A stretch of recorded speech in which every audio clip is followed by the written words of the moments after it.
We began today's event by singing a song called Indakina, which translates to our homelands. We thank Creator and we thank all those that came before us.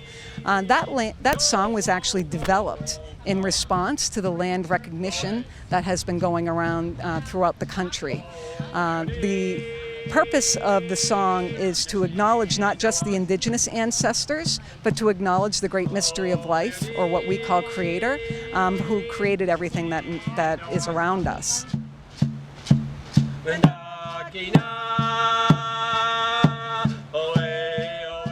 Land acknowledgement for Exeter was written, I think, about 3 years ago. It was a collaborative effort. We the Indigenous Cooperative Collective group out of Durham, I think they're based out of Durham, helped us tremendously with the language. The Historical Society worked on it along with the American Independence Museum, because we wanted to be sure that when we opened events or started any kind of activity that we remembered where we're standing. And I think that's what a land acknowledgement really serves to help us, to remind us where we are standing.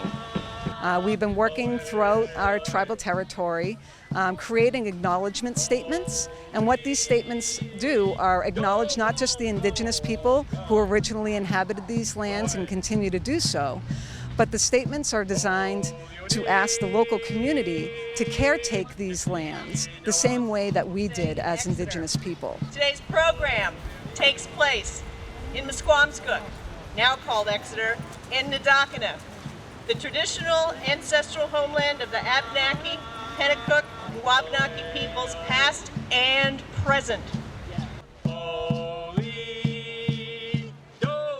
I, on the side, am a author-illustrator of children's books, and I started this because I don't speak my own language.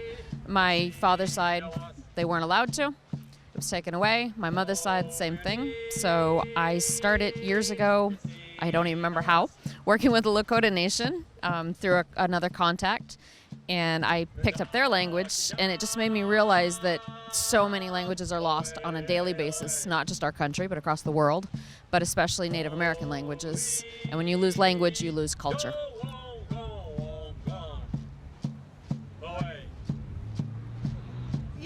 I mean, we get a bigger turnout every single year. I think we've done it 5 years. But anyway, we get a bigger turnout every single time, it seems, which is wonderful. And again, it reminds you where you are.